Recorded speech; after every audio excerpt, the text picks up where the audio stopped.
LeBron James and JJ Redick have announced that they're going to team up together for a weekly podcast.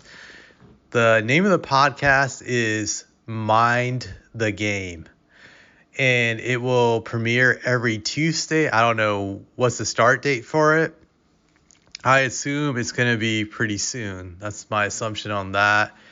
I'm just going to read some excerpt from this article. It says here, James and the former Los Angeles Clippers guard will delve into the finer points of NBA basketball to discuss the state of the game, dissect X's and O's, and wax poetic about the game they love.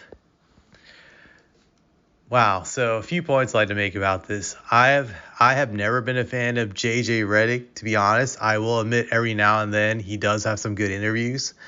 I'll give him that, but for me, he's always come across as a straight up ass kisser. This guy who is always sucking up to the players mainly, but just I don't ever see him as a guy who can be objective in the sense that he's like 100% pro player. And I guess that's really helped him in his career because it's resulted in him getting tons of interviews.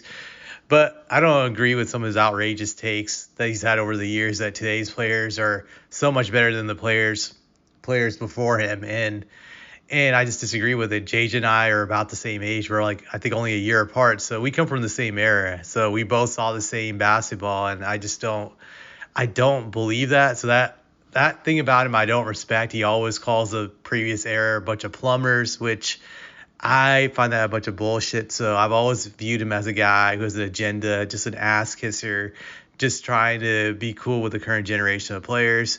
So it's helped his career. I give him that he's like the best example of how ass kissing will get you far in this world, just in every sphere of influence, whether it's your career or outside of work with other people. That's usually how that game goes. So he's proven that now. When it comes to LeBron doing this podcast, it does make sense for him, as weird as this sounds. I'm not a fan of LeBron, but I've noticed with these other players like Paul George, Draymond Green, and there's a lot of other current players who are creating their podcasts. I know Karl Anthony Towns had a podcast, that these podcasts actually benefit them because it keeps them in the news.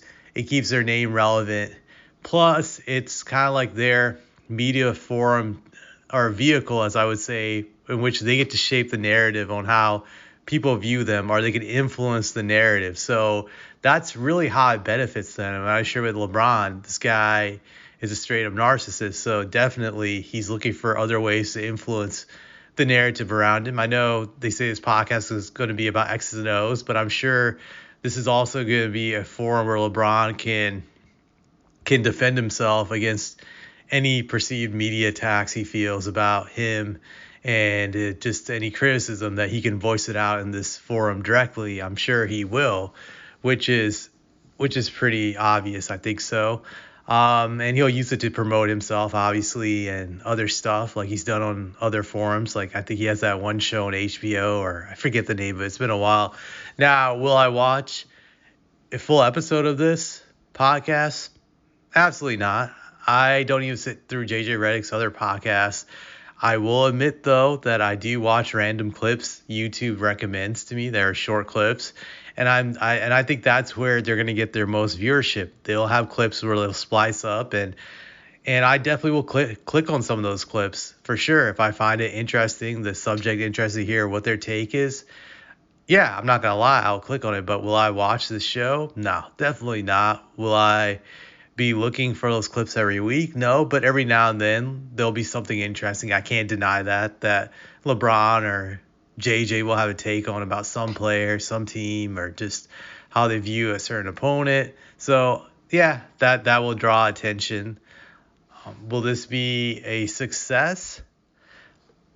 I'm going to say probably, because LeBron has a ton of fans and they'll definitely be willing to cash their fix of LeBron. Just knowing them, granted he's on TV like it seems like every other day. So, but you can't get enough of him if you're a hardcore LeBron fanatic. So definitely, I think he'll be successful. He has a large following for that. JJ already has a large following for his podcast. So yeah, you combine both of their fan bases together, I expect them to have success with this podcast.